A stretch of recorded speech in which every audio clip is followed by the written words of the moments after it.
Bonjour, aujourd'hui je vais vous parler d'un reportage qui n'a pas été fait à des milliers de kilomètres d'ici, mais en France, qui donc n'a pas été tourné dans un pays en guerre, et pourtant, c'est une des expériences les plus pénibles de ma vie de reporter. Nous sommes en 1993 et non pas en 2021. Et pourtant, la place Stalingrad est le centre de la vente de crack, je dis bien de crack, comme en 2021. Le crack, à ce moment-là, est une nouvelle drogue qui vient des États-Unis. Alors il faut absolument faire un reportage sur ces pauvres R qui se droguent partout à Stalingrad.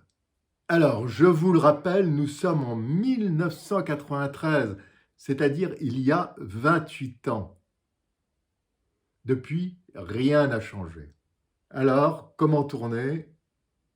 Avec des mini-caméras et un enregistreur Betacam dans le dos. J'opte pour cette solution et je vais me déguiser en clochard.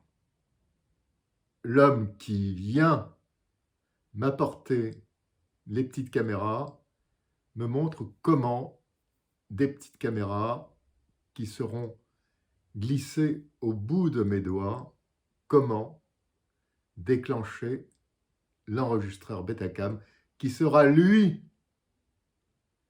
dans un sac à dos. Nous sommes le lundi 27 septembre 1993, je commence le tournage.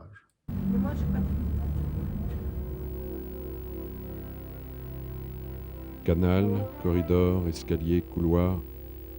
L'endroit est sinistre.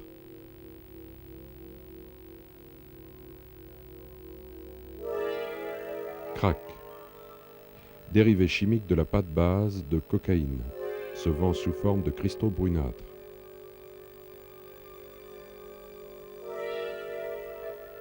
Crack, fumé ou inhalé. La drogue du pauvre. Crack provoque un flash très court avec euphorie, hyperexcitation, hallucination. Crack, troubles respiratoires, pulmonaires et cérébraux. Sous les arcades, les dealers attendent les clients. Le manque, la douleur constante, insupportable, le besoin vital, épuisant. Il lui faut sa dose, le prix 100 francs. Il ne les a pas. Heureusement, les cristaux s'éparpillent lors des descentes policières, des bagarres, des bousculades ou des délires. Il doit se procurer sa dose, il doit avoir sa merde. Sans ça, peut-être qu'il va crever à cause de la souffrance. Une femme rampe désespérément, cherchant des cristaux de crack. Elle a encore une copine, une fille qui essaie de l'attirer de là, qui négocie auprès du dealer. Mais elle non plus. Elle n'a plus d'argent.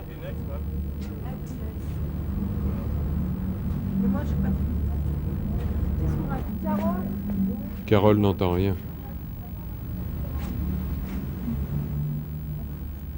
Sa copine insiste.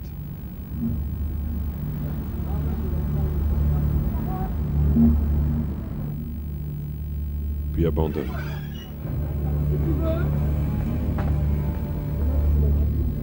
Sur la rotonde, des jeunes hommes font le tapin, espérant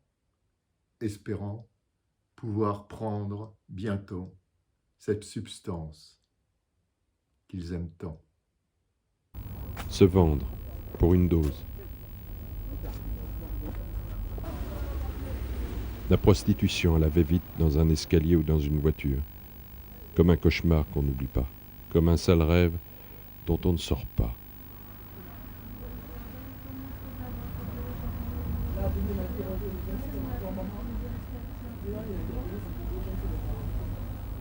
Cercle infernal.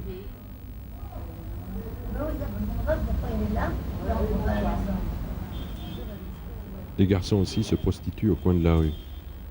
Là, ils attendent. Le manque, ce besoin atroce, urgent. Tout le reste peut attendre. Un homme s'approche et me demande si je peux me faire un peu d'argent. Je dis oui, ben oui, pourquoi pas. Il m'amène devant une petite boutique. Une vieille dame est à l'intérieur. Il me dit « Tu l'assommes, moi je prends la caisse. » Et on partage. Je l'envoie bouler. Entre-temps, j'ai trouvé un endroit où je peux changer la bande Betacam qui n'est que d'une demi-heure. Une demi-heure d'enregistrement. Après, il faut changer la bande Betacam. Et donc, j'ai trouvé un bistrot chinois, en face de la gare de l'Est, où je peux changer cette bande. Ce bistrot est à environ 600-700 mètres de la place Stalingrad.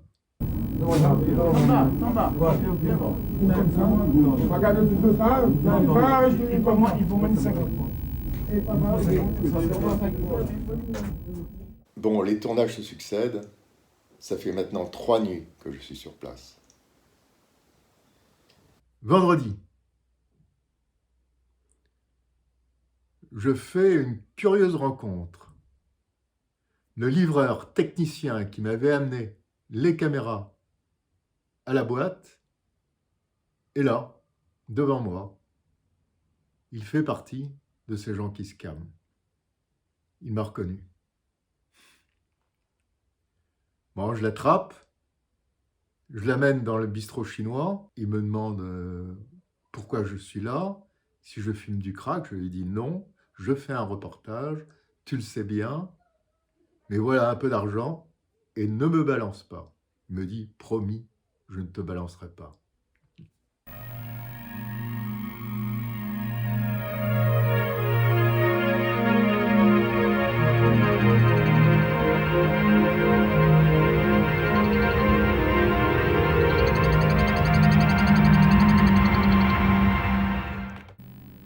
Il chauffe dans sa pipette les restes noirâtres collés sur les parois.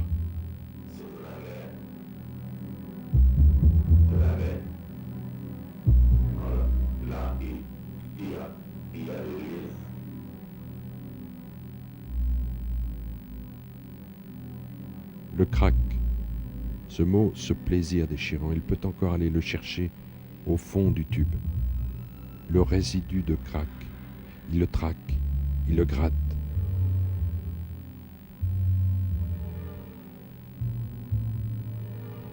Il le chauffe.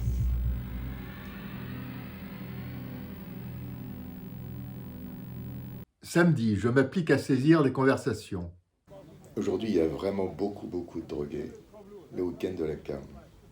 Je tourne une première bande qui a l'air d'être bonne. Dealer, souvent consommateur mais aussi pousseur, celui qui pousse, qui propose, qui pousse à la consommation. Crachant sa fumée au drogué qui s'approche et respire son haleine, le mépris de la douleur. Il est 3 heures du matin. J'en suis à peu près sûr, les 15 minutes de tournage que j'ai fait sont bonnes, stables. Il y a vraiment maintenant plus grand monde sur la place et je me prépare à partir. D'un seul coup, la peur me saisit. C'est quelque chose d'indéfinissable. Je ne sais pas. Il y a quelque chose. Je ne sais pas pourquoi.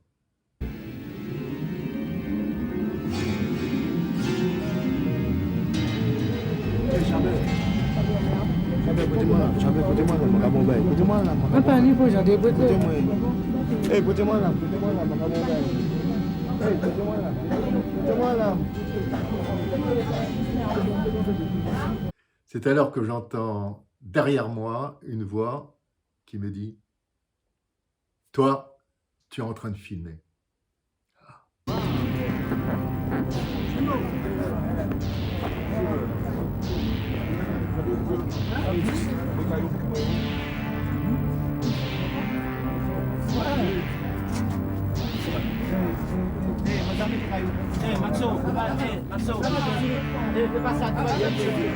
La panique m'envahit.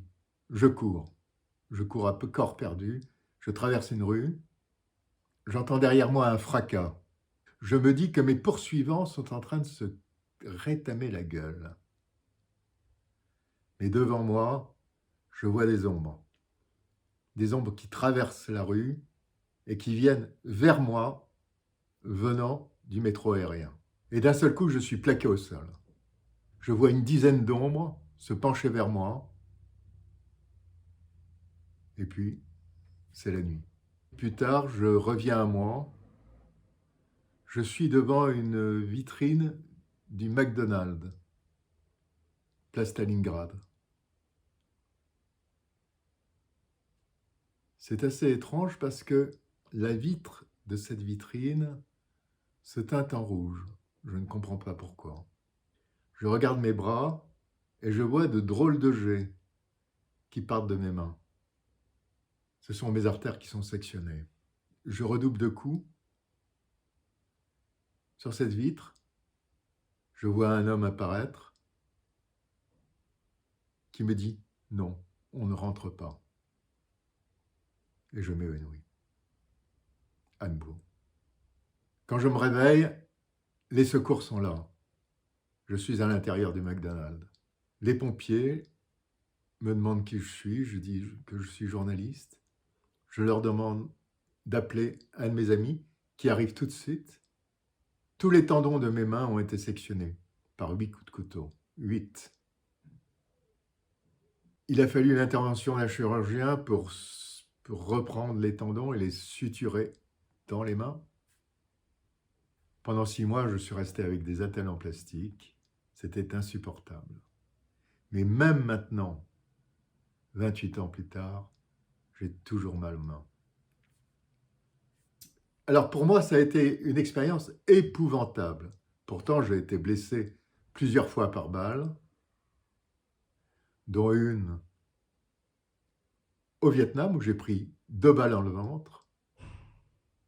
Mais cette expérience, pour moi, a été hyper traumatisante. Alors voilà, là maintenant, vous pouvez voir dans quelles conditions, nous les journalistes, on peut être amené à faire des reportages et dans quelles conditions on risque notre peau. Voilà. Eh bien écoutez, j'espère que vous avez aimé ce récit et n'oubliez pas, maintenant il faut militer pour que le crack disparaisse de Paris. Allez, au revoir. À bientôt.